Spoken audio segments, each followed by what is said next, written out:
Golden State Media Concepts Baseball Podcast. We cover everything Major League from spring training to the World Series. We've got your favorite club covered from New York to Boston to LA. This is the Golden State Media Concepts Baseball Podcast.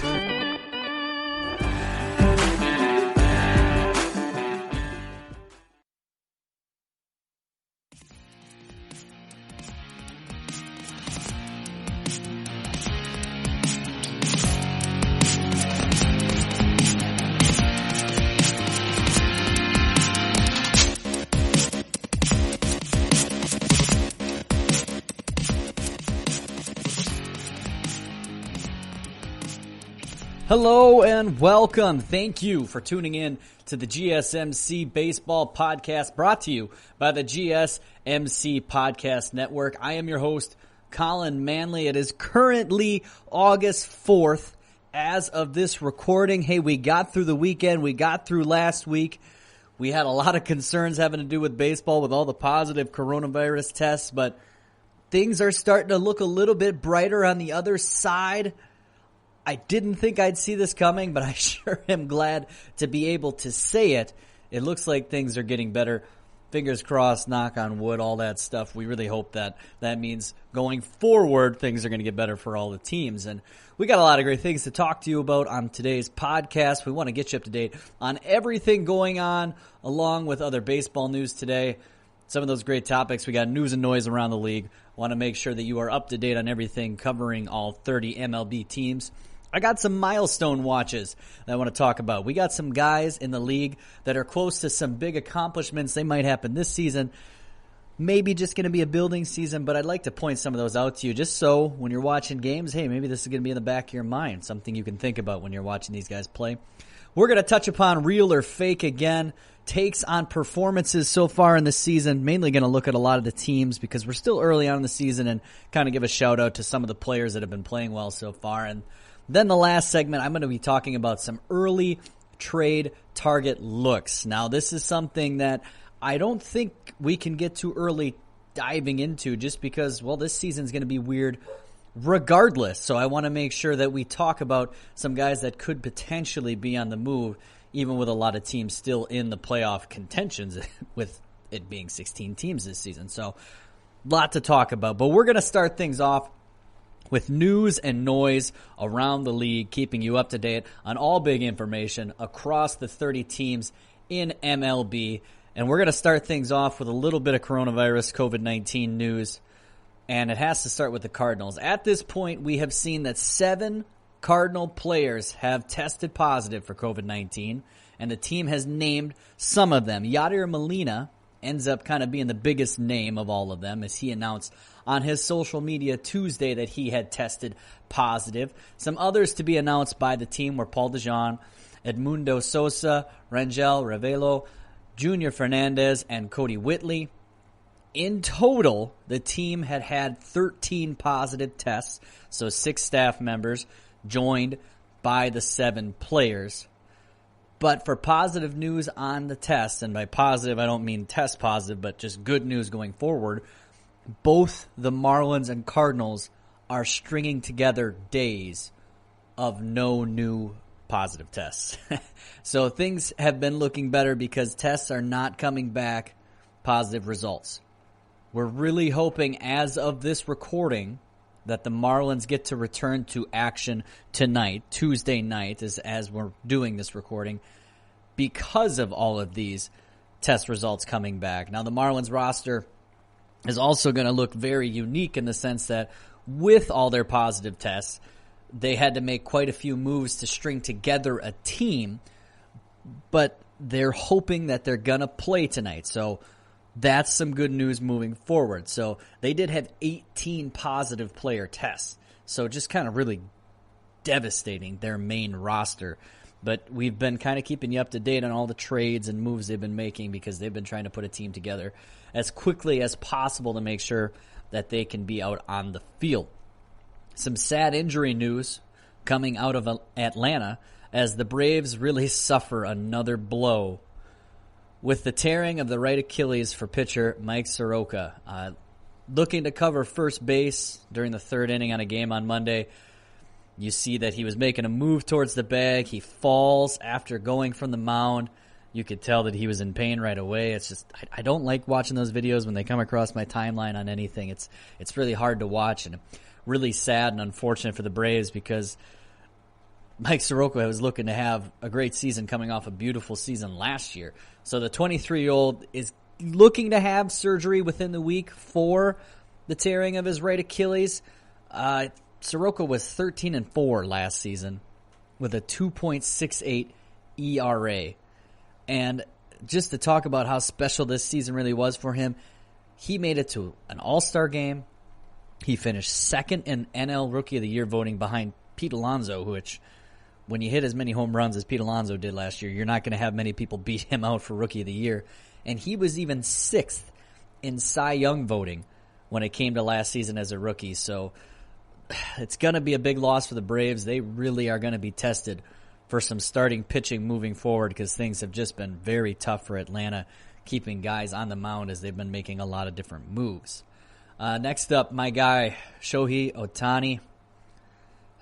Just sad for me to say, but he's also looking to be shut down for the foreseeable future is what it was kind of being called with the Angels. But Ohtani has a grade 1-2 strain of the flexor pronator mass near his surgically repaired right elbow. So it was announced by the Angels Monday. That's what he's dealing with.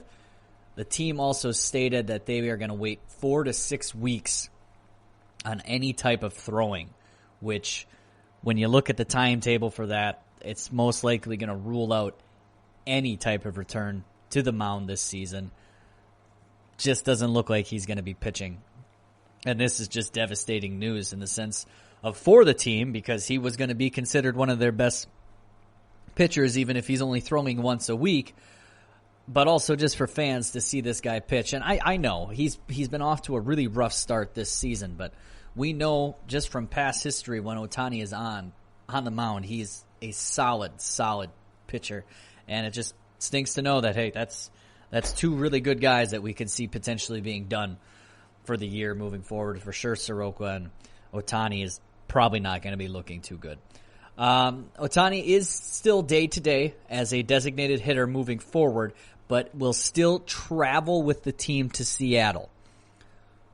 Need to remind you that Ohtani did undergo Tommy John surgery in October 2018, so that's kind of a big reason why the team is going to be taking a lot of caution moving forward with any type of injury flare-up with his arm. They definitely are looking forward to the future, trying to make sure that they take care of him long term. Staying in the AL West, the Astros closer Roberto Osuna, he is expected to need season-ending Tommy John surgery as well, even though the pitcher is seeking a second opinion. He's hoping that he doesn't need to go forward with surgery. Osuna had an MRI on Tuesday, and manager Dusty Baker had been quoted saying it doesn't look good. So they're really thinking that they're going to be losing him for the rest of the season to surgery. Not real optimistic reports coming out of Houston. Last season, Osuna had an AL best 38 saves with a 2.63 ERA after being acquired from Toronto the previous season. The Astros have added right-hander Humberto Castellanos to the roster from their taxi squad. He is yet to make any type of major league debut, so they're kind of just bringing someone in completely new. And this is just continuing to show pitcher injuries. They're piling up this 2020 season, and it really makes you wonder with this short restart how much that's going to be playing a factor for a lot of teams. The teams that just stay healthy when it comes to their starting rotation and bullpen might be some of the best teams at the end. Really hoping that some of these guys get things figured out and hopefully can throw again in the near future, but it looks like we're going to be losing some for the season going forward. And this is just big news in the sense that whenever a contender loses a closer, it's big news, especially when the role is kind of getting harder and harder to fill for teams, it feels like. Some of these closers just aren't staying dominant for years. It's hard to find someone to put in that position, and things just kind of go well moving forward. In some trade news, the New York Mets have acquired outfielder Billy Hamilton from the San Francisco Giants. The Giants will be receiving pitcher Jordan Humphreys in return. An interesting move in the sense that Humphreys was designated for assignment last week. So, not too sure if this trade was just a kind of, we're not seeing either of these players playing for us. We're just going to swap them and see what happens.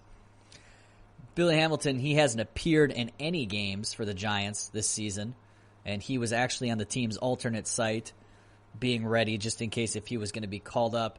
He's now 29 years old. He had joined the Giants on a minor league deal this offseason after hitting .219 between the Royals and the Braves last year. But if you are familiar with Billy Hamilton in any way whatsoever, his value continues to be speed and defense. So when you look at the Mets roster, they're really kind of lacking a true center fielder.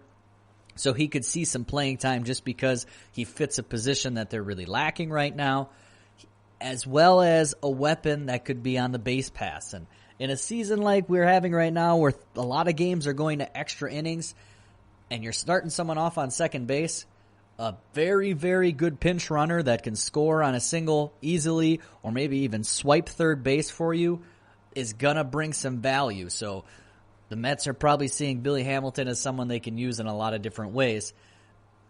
This also comes as a very interesting time for the Mets because they also just happened to lose Yoenis Cespedes on an opt-out for the season, and what a strange situation that is. Your reports are kind of all over the place with Cespedes on whether he was worried about COVID-19, which if that's the case, for a risk to him and his family, completely understood. No problem with you backing out for that. Some people thought he was angry because he was going to be out of the lineup Sunday against the Braves, and he thought that ownership was sabotaging his performance because of some clauses in his contract. Don't know if there's much truth to that, but there's been reports of that and other reports of maybe he was just sick of the Mets and he didn't want to be there anymore because of some history that he has with the team.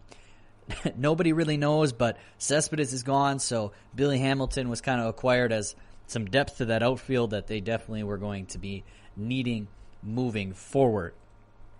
Staying in the National League, we have the Milwaukee Brewers, who just had a little bit of a scare over the weekend as their bench coach, Pat Murphy, suffered a heart attack during a team workout on Saturday. The good news is he is out of the hospital following that scare on Saturday. Glad to see Coach Murphy is doing well, and the doctors had given a positive diagnosis. Looking great moving forward. A lot of things going on for the Brewers on top of this scary event. I mean, they had Lorenzo Cain and Shelby Miller opting out for the team for the 2020 season, plus they hadn't played any games in a while because of postponed games with the Cardinals and all their COVID-19 tests. You just really hope to see Murphy get back on the field soon, hoping everything is going all right there for Milwaukee, as they really had a tough last few days as they're trying to figure out things moving forward in their season. We have some promotions happening in baseball as well, as some major prospects are going to be showing up on rosters moving forward. The Angels are bringing up top prospect, Joe Adell. Adell is a 2017 first-round pick who's going to help out with the outfield for the Angels while showing off a big arm and some top-notch speed. They're definitely excited for him defensively to go along with a bat. He's owning a .298 batting average in his career from the minors, only drafted in 2017, so he hasn't been down there very long. The organization has seen this 21-year-old drive the ball all over the field. So having a very good stick and finding ways to just hit gaps, it's just going to be adding to some of the big-time players the Angels have on their roster. They have the big names, that team. They really do. Are they going to be able to pull it all together and start winning the games they need to win to compete? And lastly, the Padres. They have decided to bring up Luis Patino, the number 27 overall prospect in baseball, will be reportedly starting his career out of San Diego's bullpen. This is a bit of a change for him as he has not seen a great deal of experience in relief. He's only pitched 2 games in relief, but he had spent a pretty good amount of time in camp earlier in the year serving in that role, pitching 1 to 2 inning bursts out of the pen during some inter-squad games for the Padres. They really think that his stuff is going to be better out of the bullpen instead of a long innings kind of guy starter. So over 3 seasons in the minors, Patino has a 2.35 ERA and 10.7 strikeouts per 9 innings. So looking pretty effective in the minors in his 3-year stint. Something big to keep your eye on this, going forward at least, with the call-up. It also puts some attention on the Padres' other top pitching prospect, Mackenzie Gore. So Gore is considered to be the top overall pitching prospect in baseball right now. And him and Patino have kind of been following a similar trend with each other in the sense of how they've been moving up and progressing in the farm system for the Padres. So with Patino coming up, it makes you wonder if Gore is going to be coming soon. But at the same time, we have to remember Gore is definitely considered to be a starter, top-notch ace potentially moving forward. Also a 21-year-old pitcher. Just something to potentially keep our eyes on. So that Padres team, they've been getting a lot of hitting as of recent. We knew pitching was coming for them. We knew they had some potential pitching, and it looks like it might be coming soon, which makes that Padres team even scarier in an NL West that is pretty darn tough to begin with. So that's what we have for news and noise around the league, keeping you up to date on all 30 MLB teams. Got a lot of great stuff still coming your way. We're going to be diving into a little bit of a milestone watch. I want to give you some updates on where some greats are in our game with some career numbers. Are we going to hit some new milestones for these guys? Where are they all time? Making sure that you're up to date on these guys so that when you're watching a game and you see, hey, Albert Pujols or someone else is coming up to bat, I wonder where he's at statistically. Well, we're going to give you some of the big ones that they're being at. This here is the GSMC Baseball Podcast on the GSMC Podcast Network. I am your host, Collin Manley. We're going to take a quick commercial break, and we will be right back with a little milestone watch. This is your ultimate stop for everything sports. The Golden State Media Concepts Sports Podcast. Should I say more? From the NFL, MLB, the NBA to MMA, it's all in here. The Golden State Media Concepts Sports Podcast. Listen now.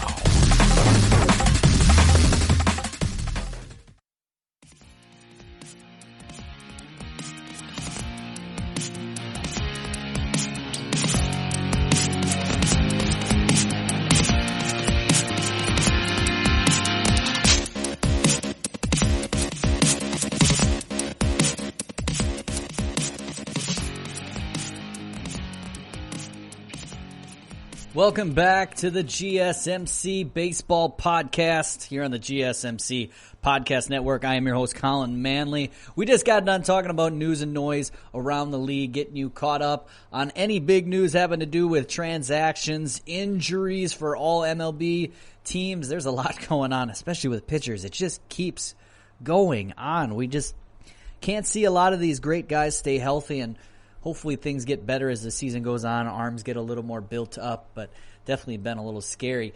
In our next segment, I wanted to do some milestone watches. Yeah, where are we with some of our greats in career numbers? Well, we have some guys that could reach some impressive numbers at the moment, for sure. We have some that maybe they're just going to be setting themselves up for the 2021 season. But regardless, they're lingering around. So we want to bring these up and we want to talk about these. So let's take a moment to touch on where some players are, but also let's talk about if they're getting to these numbers this season in this possible shortened season, or maybe are we going to be seeing them going forward. The biggest one, at least in my mind, the biggest one right now has to be Albert Pujols. He has a couple of things that we have on watch for this season, as he sat 6th all-time in home runs coming into the year.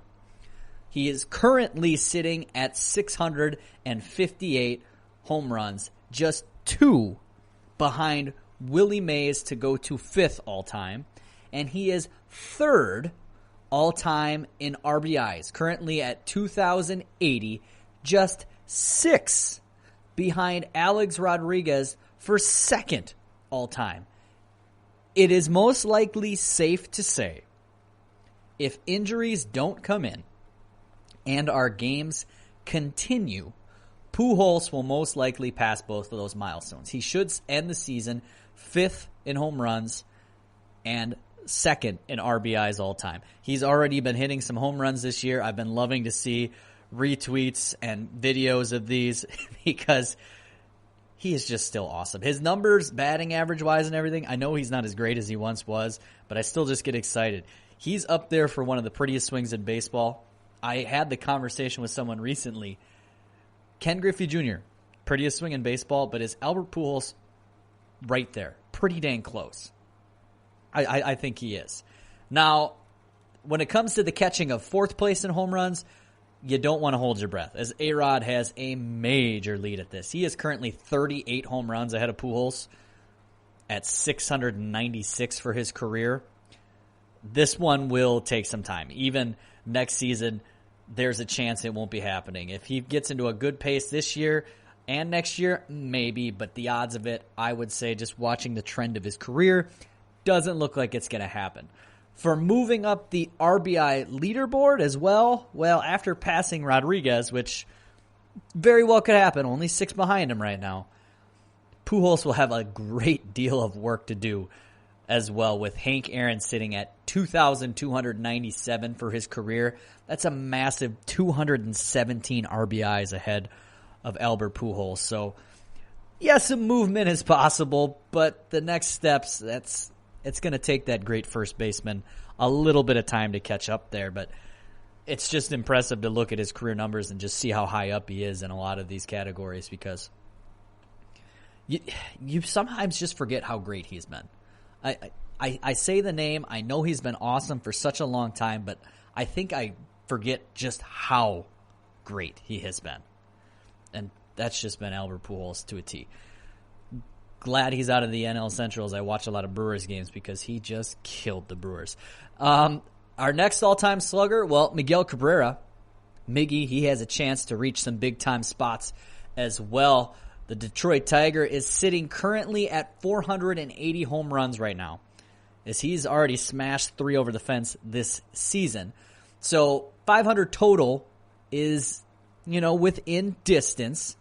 I would love to see him to continue hit well and get there, but being realistic here in this 60-game season, any player reaching 23 home runs this in one season would be a very remarkable feat. I think when we were looking at a 60-game breakdown on an earlier podcast, we talked about how Christian Yelich last year had 22 home runs at 60 games, and he was just mashing last year. Hard to believe that Miguel Cabrera will get there, especially watching the trend of his career as well. 23 home runs would be a great season for anybody at the end of these 60 games. So I don't think that one's going to happen. It's probably going to be a 2021 goal, but at least he's working towards it this season. He is also looking at 3,000 career hits in his future. Now, this one is a pretty far mark as well. He is 180 hits away from 3,000. It looks like it's going to be another 2021 goal. If it was a normal full season, he might have got there. Regardless, the count will be monitored, I'm sure, for Tigers fans who could fall out of playoff contention as the season moves on. It's definitely going to be a bright spot that I'm sure the Tigers are going to fall if their team is doing well or not this season. How about a little bit of a younger player, Mark, we can look at? Mike Trout is currently sitting at 286 career home runs. So 300 is very much in play for Trout. Trout, with only 1 on the season so far, could easily achieve the 15 mark the rest of the way. He has gotten 15 or more home runs in 60 games quite a few times in his career. So he needed 15 on the season, needs 14 more to get to that 300. The bigger question that's going to be happening with Trout is when he's going to come back. So he just had the birth of his son. He just stepped away for a little bit. From all reports and everything we've been hearing, even from Trout, it sounds like he's going to be coming back. He's going to be playing. It makes you think that he's going to hit that 300 mark. And even though Trout being the face of MLB and quite a bit younger, there are actually quite a few players that are chasing 300 career home runs as well. I wanted to start with Trout just because he's been on such a tear of a pace for his career. But we actually have 5 other players that are in the vicinity of 300 home runs. And I should actually say that one player has already reached it. So Justin Upton actually just hit the 300 mark this season, 300 career home runs. He needed 2 to reach that milestone this year. Already has 2 home runs to his name in 2020. So I guess that means the chase for 400 begins now for Mr. Upton. Next up, Evan Longoria. So the longtime Tampa Bay Ray, now Giant. He's currently sitting at 298 as well to start the season. He has 1 home run logged so far in 2020. So I imagine this one is going to be hit in the short term as well. I mean, Evan Longoria was traded for by the Giants. They've been playing some all right baseball. He's getting play. You got to think this one's going to be reached, and he'll be at 300 career home runs. Chris Davis, the once fearsome slugger. We're talking about the one for the Baltimore Orioles, not the Oakland A's. Davis currently sits at 295 home runs in his career. Now, this one's tricky because if the play is consistently given to him, if he is consistently on the field at first base or DH, it could be reached. And I'm kind of talking a little more cautiously with this one for a reason, because the bigger question for Davis is kind of getting the bat going. We know about his massive struggle last season, and recent play hasn't been as friendly to the first baseman either. He's batting 0.077 on the season with only 1 hit and 13 at-bats so far. So this one, even though 5 home runs, it doesn't feel like that much. It's just with his play, it's definitely a little more in question. Joey Votto, now a couple chases that could get interesting for the year. He sits 13 away from 300. He already has 3 home runs in 8 games played this season. So that one feels like it could happen as well. And I got to tell you, when I went to go look at the numbers for Joey Votto this season, this man and plate discipline is so impressive. He has only 1 strikeout so far in the year and 30 at-bats. And just with the way baseball has been moving, how the game has been played, guys are swinging more for the fences, wanting that big-time barrel contact. It's just incredible that he has only 1 strikeout and 30 at-bats. That's just awesome for Joey Votto. And the last one, chasing that 300 mark, Matt Kemp, a member of those surprise upstart Rockies. Kemp is at 283 career home runs with 2 already this season. So he's at that 283. Another 17 would be a big year for the 35-year-old. I don't want to say he can't do it because he had a great couple starts to seasons recently in the last few years, but with a hot start to the season already, I don't want to count him out. But again, a 17 home run season for the 35-year-old would be pretty solid year considering in this shortened season what we will be potentially getting. Moving on to some pitchers. Yeah, Max Scherzer. He may have been looking at 3,000 strikeouts in a normal season. His career kind of moving up there. But with 60 games, it's really feeling like we're going to have to wait for that mark. But when it comes to moving up all time, we can take the chance to look at Scherzer and see what he's got going on. We could see some big changes there.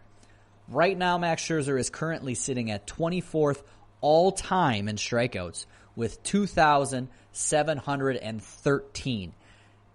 He has the chance to move all the way up to Mike Mussina's 21st, I would say. He's just 100 strikeouts away. This is some optimistic thinking, best-case scenario pitching out of him. But that's probably a big mark that he could go chasing for. Don't know if he'll hit that 21st, but if not, he's definitely going to be close to it coming around. If it was a normal season, we could see him probably getting close to 300 strikeouts almost. Sitting that 100 strikeouts away in this sense may get there, but hard to say. Now, Justin Verlander, he currently sits at 3,013, and he is 71 behind John Smoltz. We will have to see what health brings in the future, because right now he had some issues on the mound, and they're kind of waiting to see. I think they were going to sit out for about 4 weeks, 3 to 4 weeks, and then reevaluate where Verlander's at. So that might be something we're not going to see till next season as well. But if Verlander comes back healthy, he could move a little bit. We could see something potentially there. Another pitcher just getting back from some health concerns, Clayton Kershaw. He is currently 30 strikeouts away from 2,500 in his career. So he made his season debut on Sunday, and after getting 6 against the Arizona Diamondbacks, he's definitely climbing his way there. If there is no more injury issues popping up for him, then for the veteran, we most likely will see him reach that mark. That's the good news. And there's definitely not that many lefties that have hit that 2,500, so this would be a big accomplishment for Kershaw going forward. Hopefully he gets those 30 strikeouts for the regular season. John Lester is another guy who kind of lingers closely as well. His career total is at 2,360. But again, that's going to be a big climb for him, as the strikeouts for Lester have been dwindling in the last few years. Only 5 so far in 11 innings and 2 starts for him. So it is likely that mark won't be hit until at least future seasons. Another interesting mark, though, for Lester, and it's doable, but it's crazy. It's going to be a high achievement if it happens. John Lester sits at 191 career wins. He is 2 starts into the season so far. Now, if we just assume that the Cubs go forward with a 5-man rotation and they follow it all the way through, get all 60 games in, he would have to win 9 out of his next 10 starts to most likely get to 200 wins. Impossible? No. It's doable, but it's hard to see happen. He's, like we said, already 2 games in. I believe he's 1-0 on the season. Hard to see it happen, but hey, it's already a crazy season, so why not? Why not talk about it? You never know what could quite happen. There's always potential for a lot of great things. And then lastly, we got some closer milestones to also discuss. Now, Aroldis Chapman just becoming available again for the Yankees. Coming off a season when I believe he had 37 saves last year in 2019. Good year for the Yankee, right behind Azuña for the AL lead in saves. He is currently 27 saves away from a career 300. Now, I would have to say right away, he would have to get a lot of save chances. With this Yankees team scoring as much as they do, I find that unlikely. Find it very hard to think that he would get there. The odds of this one aren't great, but he also has one other kind of problem standing in his way. Zach Britton has been closing games while Chapman has been out, and he has been very solid for the Yankees as a closer. It's hard for me to see for sure what the Yankees are going to do, but with how good Britton has been, I think he already has 4 saves on the season. I mean, that's been half their wins already, so that's kind of been really good odds to get saves. But it's hard to see him just removed from his role when he's been great. Now, maybe the Yankees have had this discussion with Britton and Chapman, and they already have agreed that once Chapman comes back healthy, it's his role again. Britton, you're going to the 8th or 7th and 8th, whatever. But with how well Britton's been pitching, you just don't know. It could go either way when it comes to the Yankees. So that's kind of our look at some milestones that could be reached by some of our great players in the MLB. Some of them will be hit, some of them won't, but hey, these players are also going to be setting themselves up. There's one positive I've been looking at of this 60-game season is some of these really good players, you think and hope that this season isn't as much wear and tear on their body as a normal year. You're playing less games, you're bringing down the travel, the season just gets a little more interesting in the sense that you can weather it a little bit more. It's going to be interesting to look at the end of the season how many retirements we actually have, or if a lot of these guys feel good and ready to take on another full season after having this shortened season to kind of bump their numbers a little bit. Could be completely wrong. Maybe some players are seeing the shortened season as an opportunity to get one more in. We don't know going forward, but hopefully for a lot of these guys, they're just going to be bumping their numbers up so they can hit some of these major milestones next season if they do not this season, that's for sure. So, hey, fingers crossed. Hoping for the best.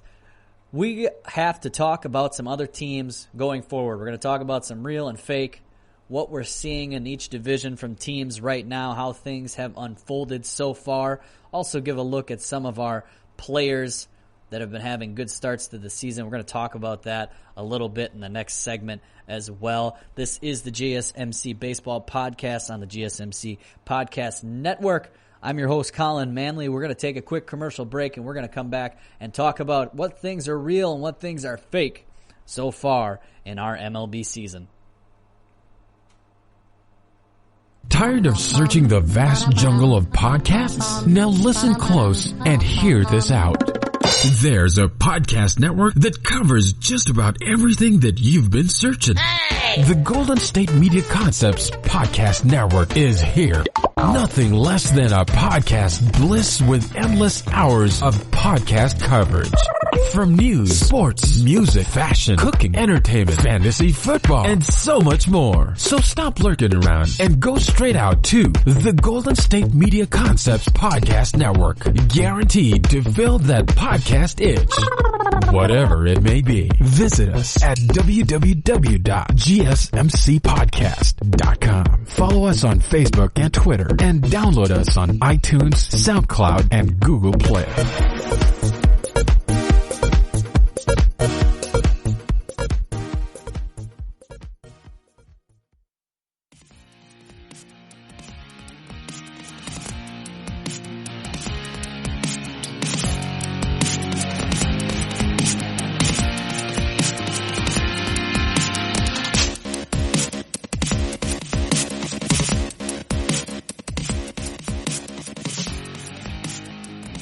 Welcome back to the GSMC Baseball Podcast here on the GSMC Podcast Network. I'm your host, Collin Manley. We just got done talking about some milestones that some of our great MLB players that have been around the league for quite some time, some milestones that are potentially able for them to reach. Are they going to be all reached? Nah, probably not. Good chance they won't be. I actually will go out on a limb and say they won't all be reached, but definitely some of them that are within reach. Pujols got a home run, RBIs. Miggy's got some chances to reach some things as well. And Mike Trout and a lot of other guys chasing home runs while our pitchers got some strikeout numbers they want to join up on. But it's always fun to touch on that stuff. I didn't get a real chance to dive on it before the season started, so I like to definitely look at it as we're in the early stages and these guys are actually playing and healthy and getting a chance to kind of dive into these right away. So it was fun to talk about, but now we got to talk about some things that are real and some things that are fake that are coming into this 2020 season.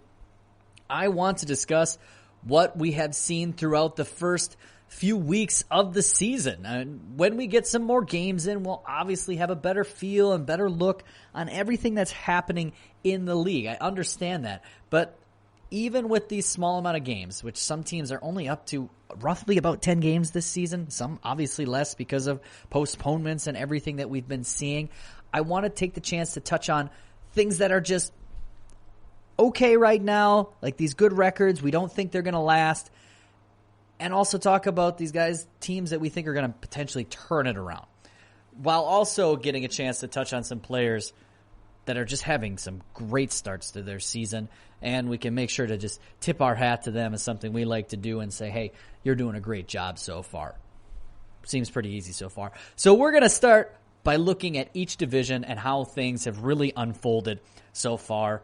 I like to start with the American League East because, hey, that's where my team resides in, Boston Red Sox. Well, we're awful right now. That's me putting it very, very nicely. Things for the Red Sox are just not going well. Sitting there 3-7. I'd hoped that their offense was going to be all right this year, which It kind of has been. I mean, we've scored 46 runs. That's pretty good. Problem is, pitching has been atrocious for the Red Sox. And no surprise in the American League East whatsoever. The Yankees sitting at the top. At the time of this recording, 8-1 on the season. They have pitching. They have hitting. They have bullpen. Aroldis Chapman is just coming back, so their bullpen is getting even better.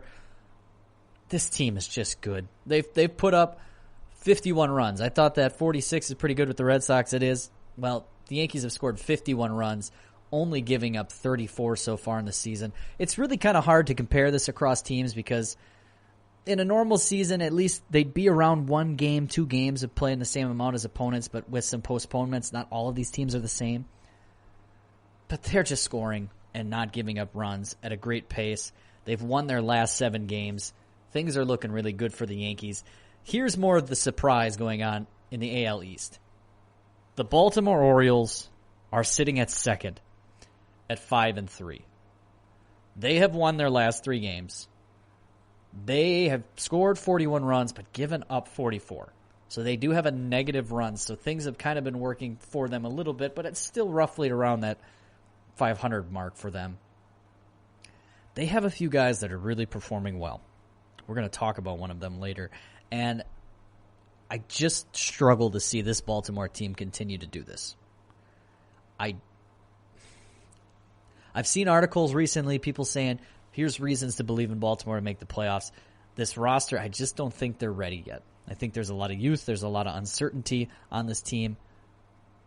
There is a couple guys out of that bullpen that I like, but I just don't think they're quite going to be there, especially when I have 2 teams that they have to play quite a bit. Got to play that Yankees quite a bit. But Toronto, I still think has the potential to be great once they get settled into their new home in Buffalo and things kind of get more in routine for Toronto. And I just believe in that Tampa Bay Rays team, especially with their starting pitching, that I think they're a lot better than what their 4-6 record says right now. They're on a slump of losing 5 in a row after starting out pretty solid. They have lost all of their games on the road. It's a team that I think is still going to turn things around, and even with those 5 straight losses, they've scored more runs than they've allowed this season. I definitely see Toronto's record as fake right now. They're going to be better, while Baltimore, I think they're fake as they're going to be worse and drop as the season continues. That's just the way I see the AL East breaking down moving forward. Again, we'll touch upon this in another week, and maybe I'll be completely wrong about this and it'll stay the way it is. But as of right now, I think those two are kind of going to flop around while I still see Toronto staying in the middle and Boston kind of leaning towards the bottom. In the AL Central, again, no shock here. As the Twins, a lot of people thought the Twins were going to be great. They're sitting at 8-2. These guys are scoring runs at an absurd rate as well. They put up 51 runs, just like the Yankees. Biggest difference between them and the Yankees, though, is they've given up only 28. So a plus run differential right now of 23. Holy man, things are going well. They just picked up another win today over the Pirates, 7-3, as we are doing this recording. Behind them, the Chicago White Sox, one of those teams that I said could be sneaky good. They spent some money this offseason. They invested to get better, and they have some young prospects.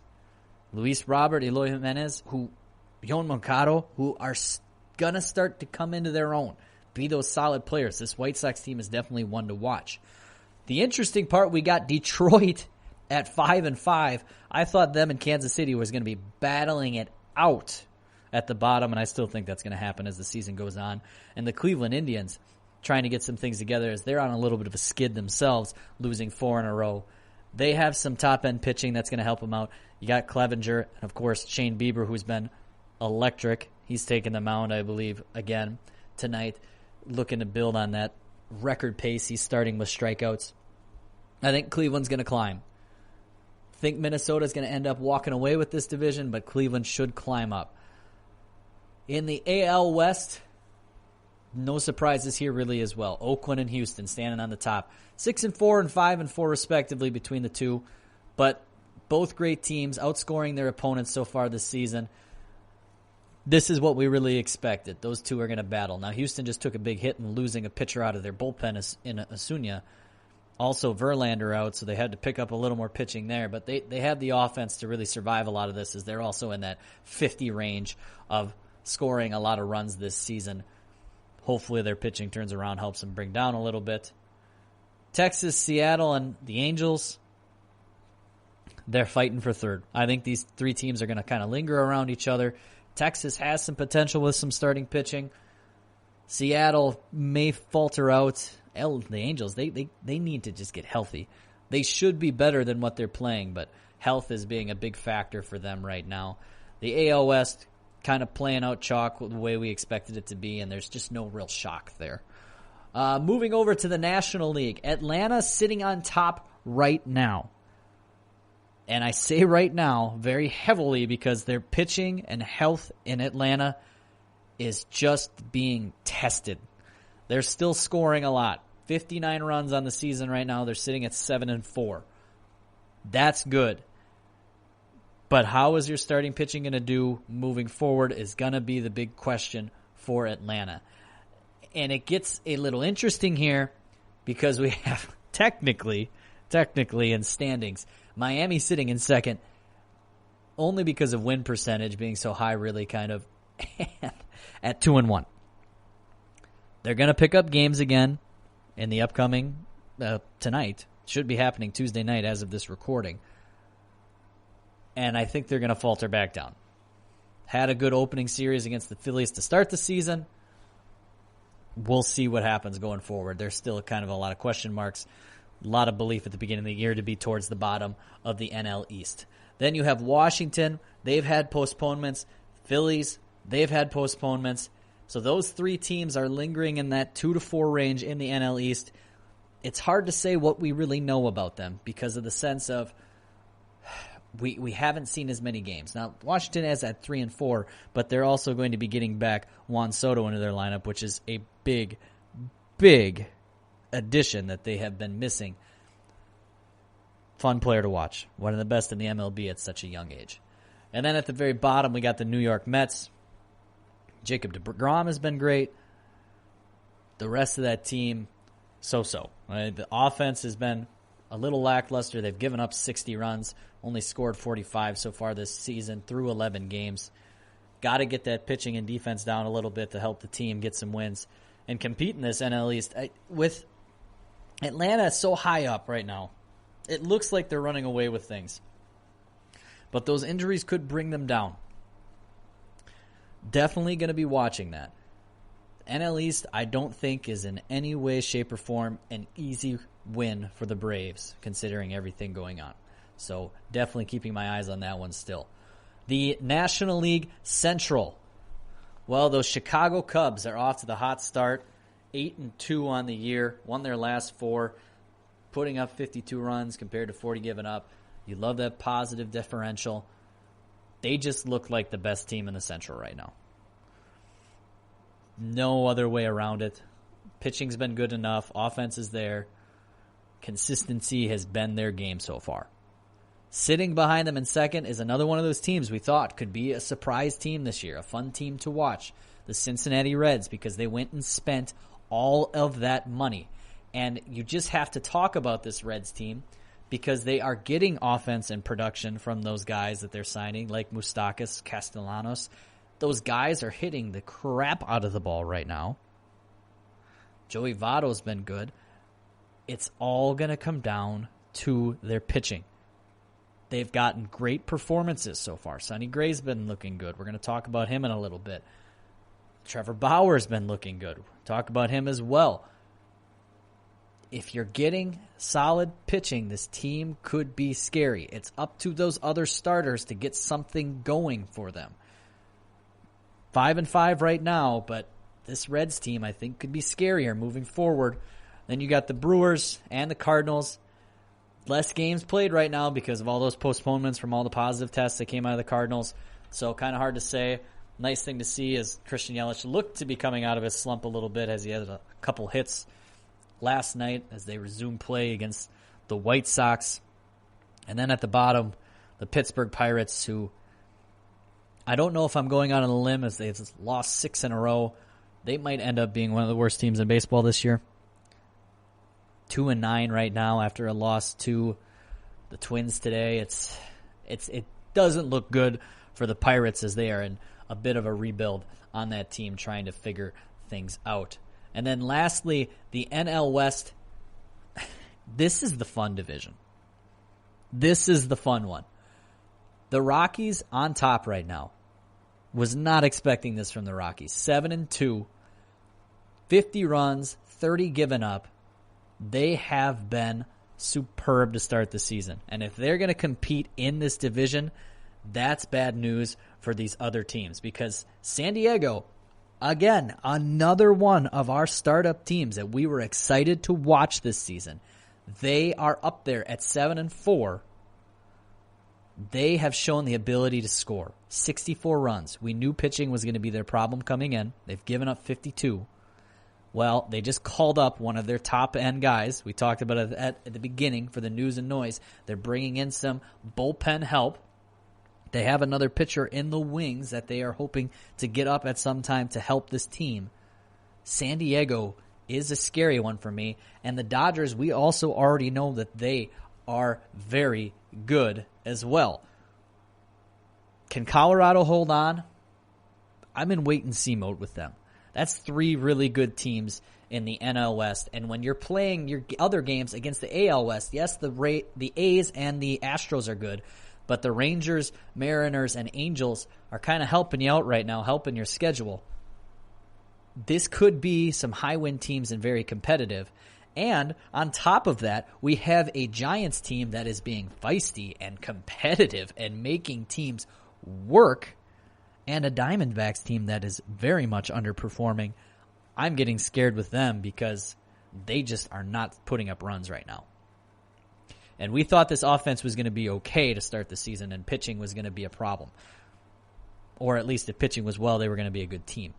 They're struggling to put up runs with only 27 runs scored, 52 given up on the year. So Diamondbacks still could be scary and chippy, but they got some climbing they have to do for sure moving forward.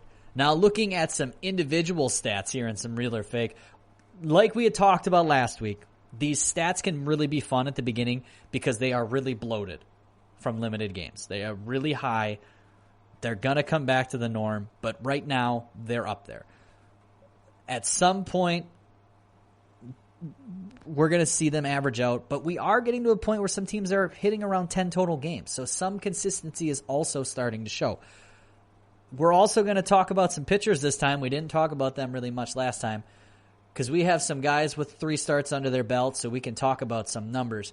And I'm going to pick up and start this one with the same guy that I started last time because as another week passed, he has still been amazing. Nelson Cruz is still destroying the baseball. As of this recording, he is hitting .395 to go with 15 RBIs and 3 home runs. And the most improbable thing that I did not see coming is he's doing all of this at 40 years old. This man is just thriving for the Twins as they continue to just score runs. It is great times in Minnesota, and Cruz is a big reason why. For some other sluggers, we have a couple guys as hot as can be with the bat in their hands. Aaron Judge is blasting baseballs over the fence with other Yankees as well. I mean, that team is just hitting home runs. Leading the MLB with 6 home runs and having 14 RBIs to go with it. He is for sure looking like the slugger we know he can be when healthy. And that's just great news for the Yankees.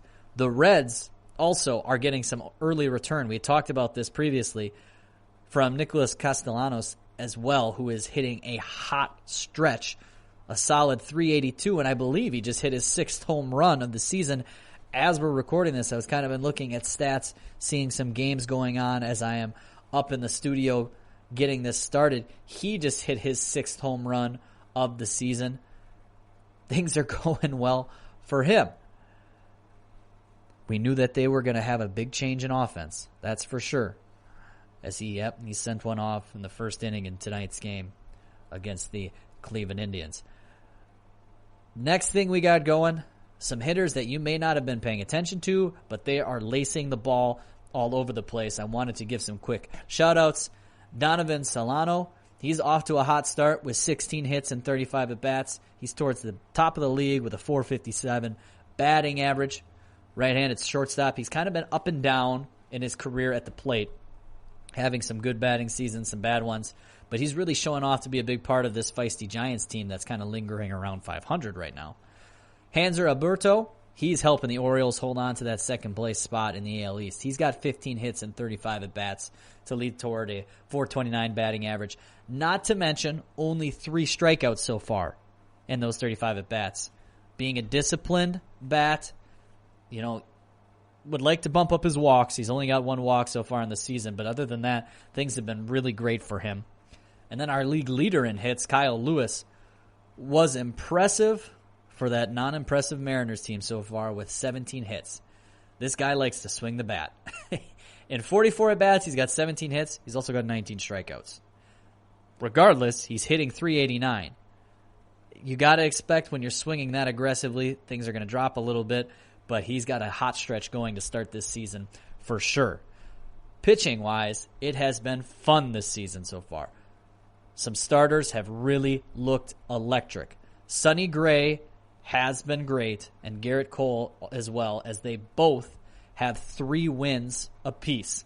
While Gray leads the league in strikeouts, actually, we should go back and check that.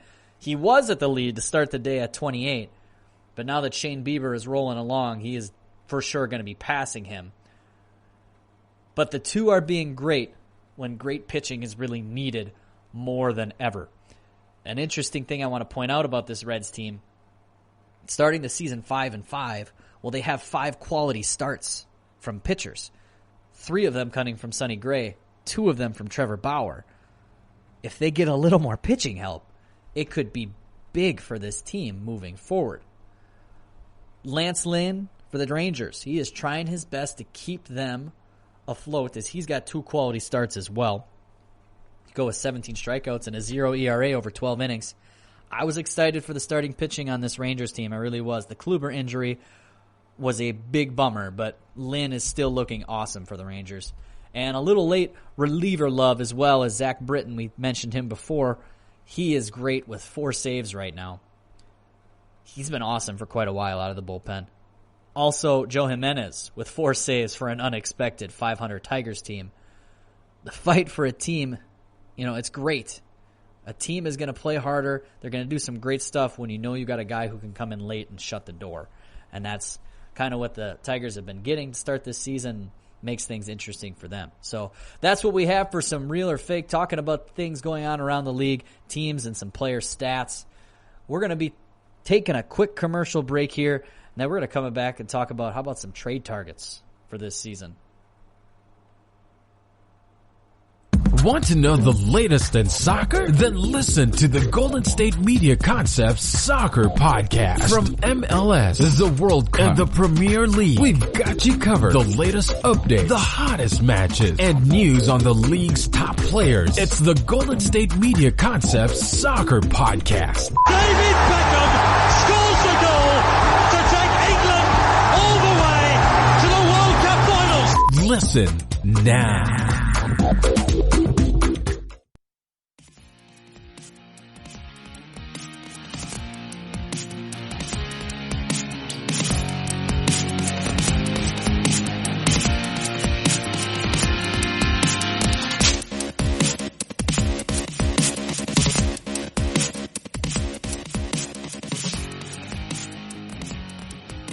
Welcome back to the GSMC Baseball Podcast here on the GSMC Podcast Network. I'm your host, Collin Manley. We just got done talking about some real, some fake going on in the league, basically our dive around the league, seeing where some teams are sitting, what we think about their records and their performances so far, any surprises, some things that we really expected, along with diving into, hey, what was some of our players right now that have really been just kicking butt out on the field. We've talked about some of our hitters, some of our pitchers, things that are going well for teams. Even talked about closers. I mean, we're bringing it all in. But next up, we had to talk about trade talk. I've been wanting to get in on this, and for some big reasons. It can't come too early in a season like this one. I wanted to take the time to look at some trade targets I would like to keep an eye on, because in a 60-game stretch, you're kind of crunched in the sense of when you have to buy into competing for a playoff spot and when you don't. We have already seen a handful of trades happening throughout the season. May not be big names, but moves that teams are making, especially related around health. And I'm wondering if we could see some bigger trades happening earlier in the season, depending on how these teams kind of shape up. I have some early thoughts on these guys, mainly looking at teams that may need to rebuild because the 60-game season for them could end sooner than a team had hoped for, and also some major contracts potentially coming that teams are seeming like they're going to pass on.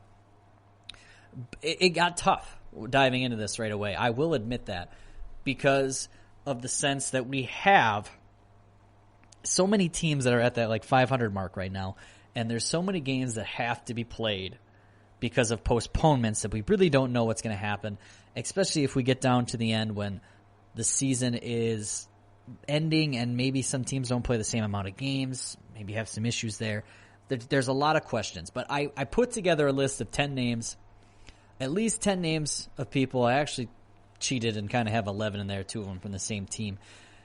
Few of them from the same team, actually, and because I think there's some teams that are going to rebuild, and there's just some that I think are going to get there eventually.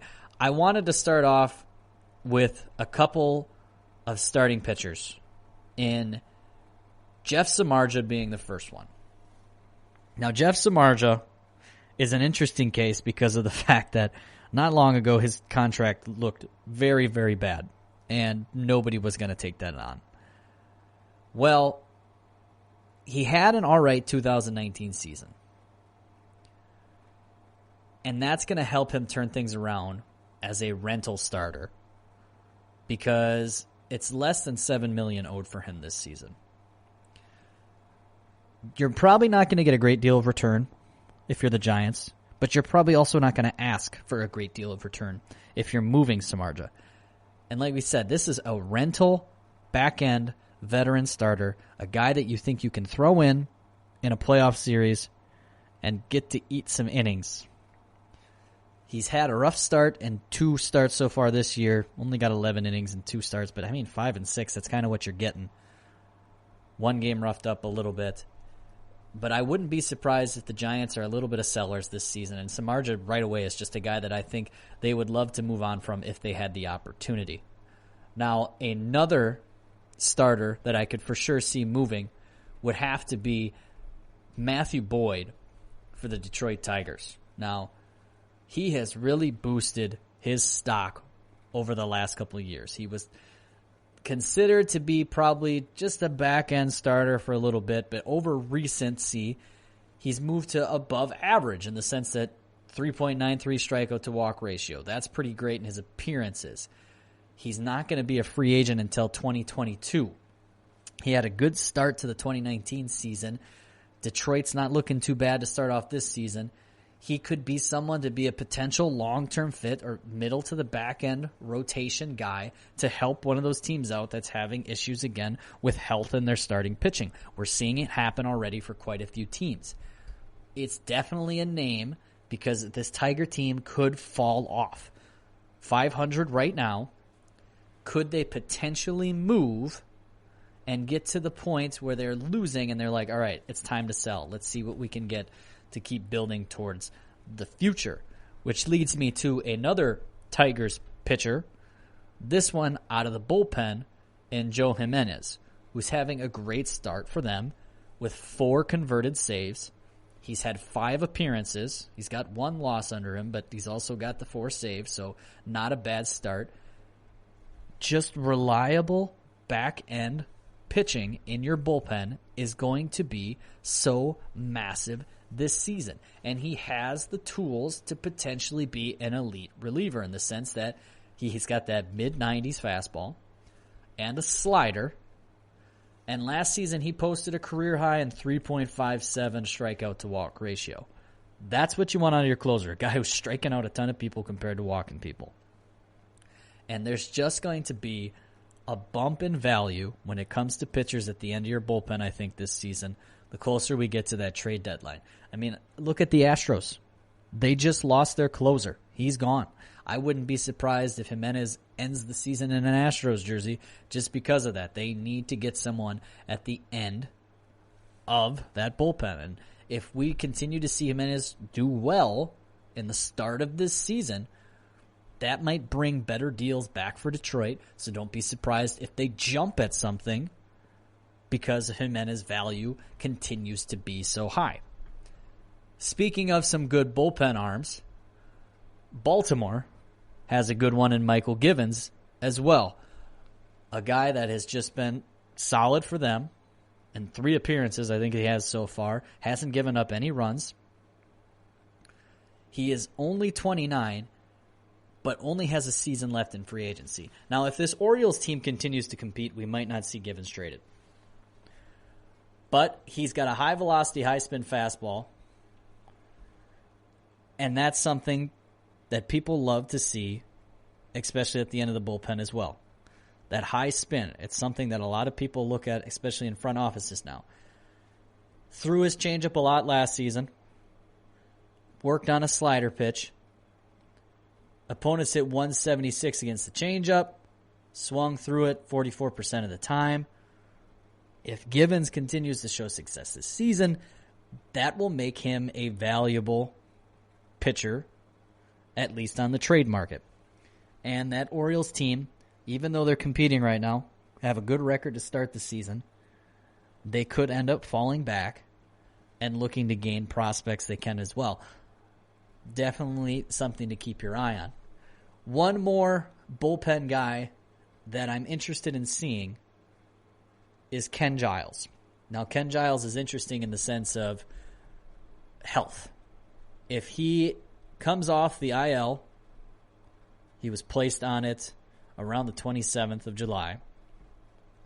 Can he come back and show it to be the strong closer that he was for the Blue Jays last season? He definitely is one of those strong closer types that people would get excited about going and trying to make a move for. Definitely has a good track record, but health is going to be the big question for him.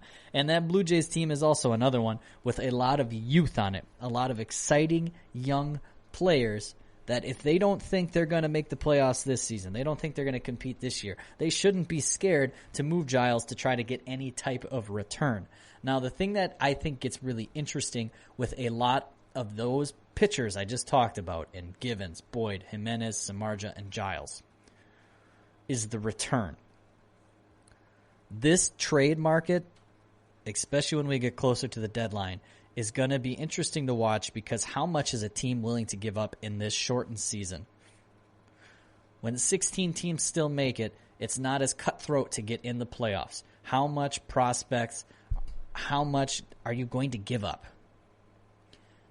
Those are 5 pitchers I for sure could see moved, but the price is something that I don't think I would feel comfortable putting my thumb on it. Not quite sure. At least that's for me. Now, moving on to some position players. I put 2 together just because this is also my team and I think they need to end up making a move. We have Jackie Bradley Jr. and J.D. Martinez. Now, Jackie Bradley Jr., over his career, we know what he is. Defense, defense, defense. One of the better center fielders in the league for sure when it comes to that type of play. His bat has very much been questionable for a lot of his career. Not off to that bad of a start so far this season, which I would have never guessed. I would have said that he would have had a strong start swinging the stick. It's almost a little upsetting that it's coming in the sense of when our pitching really isn't there, but batting .276 to start the season, not too bad for Jackie Bradley Jr. So this might be one of the times that you can sell him high, at least some of the highest you're going to get for him. The other one, J.D. Martinez, it might be time to just move on for him if you're Boston. And the writing is on the wall for a couple reasons. We saw his contract issues last time, and he came out strong. We don't know what contract-wise he's going to get the next time he hits free agency, which is coming. But this time, when you look to trade him, you don't have to worry as much about him defensively. You have 29 other teams that can use a DH now. Now, obviously, some of them, their DH is filled. But when you look at the National League is now in play to go get Martinez, at least for this season, because they can put him in that DH slot if they're worried about anything defensively. That makes the ability to trade him even better, and I really think with the change in front office for the Red Sox, starting fresh, getting things rolling again, bringing in through the draft young prospects, it might be time for them. They've had some very good recent success in baseball. A rebuild isn't going to kill that team, especially when you know that if some young guys come in and start working out, they'll spend again in free agency, and things will go just fine for the Red Sox. The next one for me is got to be Shin-Soo Choo. He's been a name talked about in many, many years as a trade guy. He is a guy that I feel like is in trade conversations many seasons. He might just be kind of playing his way out of Texas right now. He's a veteran outfielder for someone, also could potentially be one of those guys that goes on to be a DH in NL or AL. He's having a rough start to the season, but he had a career high in 24 home runs last season. Best since 2015. He can be a presence in your lineup even at 37 years old.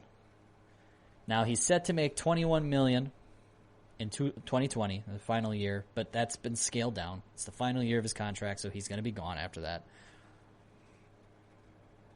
I'm thinking Texas will probably try to move him, considering that with some pitching injuries, their season may not turn out to be as strong as they had hoped at the beginning.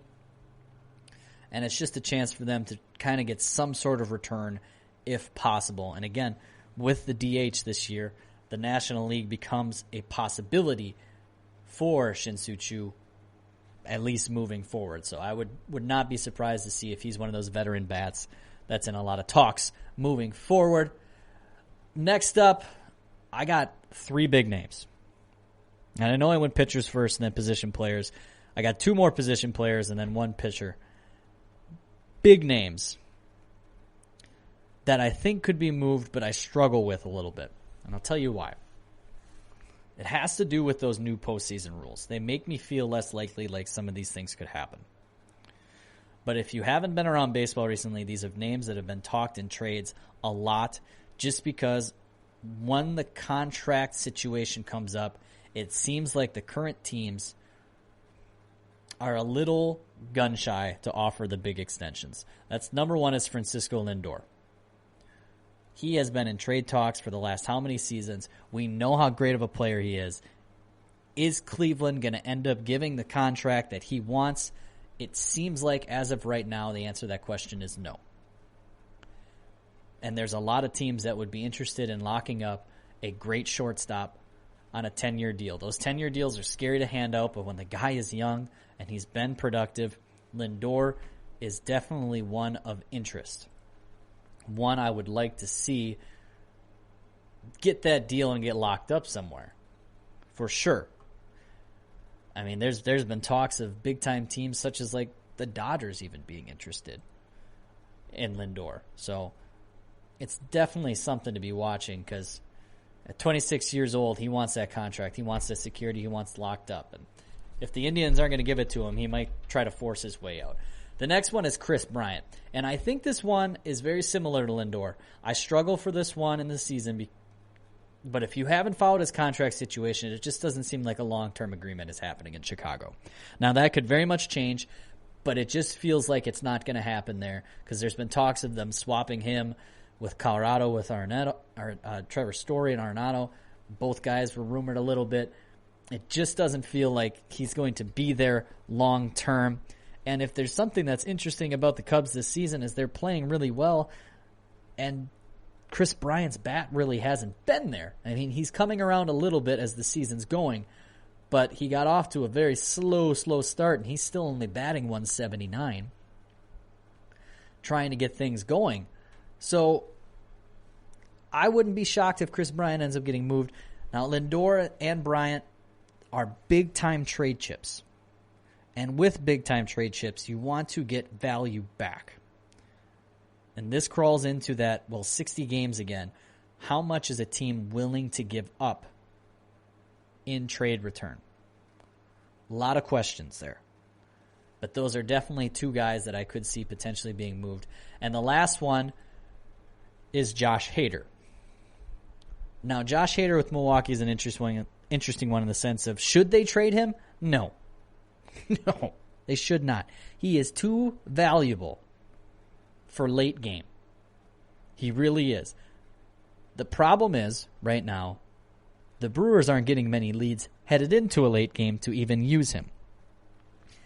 His value should be crazy high based on how he can be used out of the bullpen in a variety of ways. We've seen him as the closer as of recently, but we've also seen him being used for multiple innings, 2-inning, 3-inning stretches. He was okay with that, was very effective.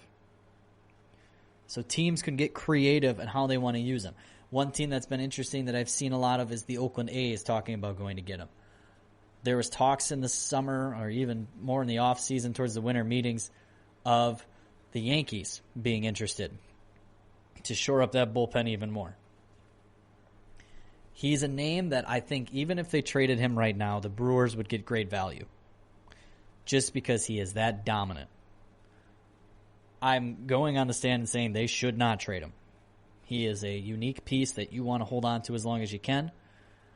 But if they think they need to shore up that farm system, which is one of the worst in MLB, he's a good start in who to trade because they're not trading Yelich. They just signed him to that long extension. Yelich isn't going anywhere. Hader is the other trade piece they have that they could potentially use to get some good return to get that farm system going. So that's what I have for some trade talk early in the season. It's 10 names that I'm kind of keeping my eye on. Some smaller, some bigger. I understand. But MLB trade season usually gets to be one that's pretty fun because guys can be moved. And I hope it is moved. I hope this 60-game season doesn't change our trade season, our transactions, because I'd love to see a lot of these guys still move on and potentially be a big part of another team. A lot of great stuff could happen this season. I'm just curious to see if trades end up happening sooner. Could happen. You know, you never know with those Marlins too, because they've been making the trades.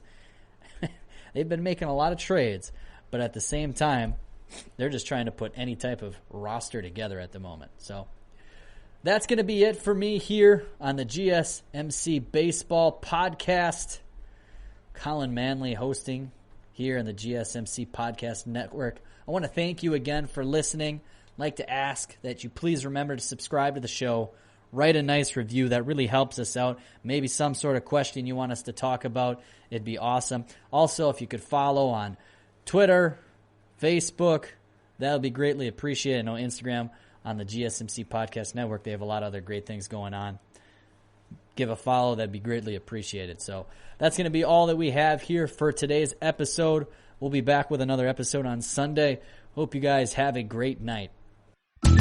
You've been listening to the Golden State Media Concepts Baseball Podcast, part of the Golden State Media Concepts Podcast Network. You can find this show and others like it at www.gsmcpodcast.com. Download our podcast on iTunes, Stitcher, SoundCloud, and Google Play. Just type in GSMC to find all the shows from the Golden State Media Concepts Podcast Network. From movies to music, from sports to entertainment, and even weird news. You can also follow us on Twitter and on Facebook. Thank you, and we hope you have enjoyed today's program.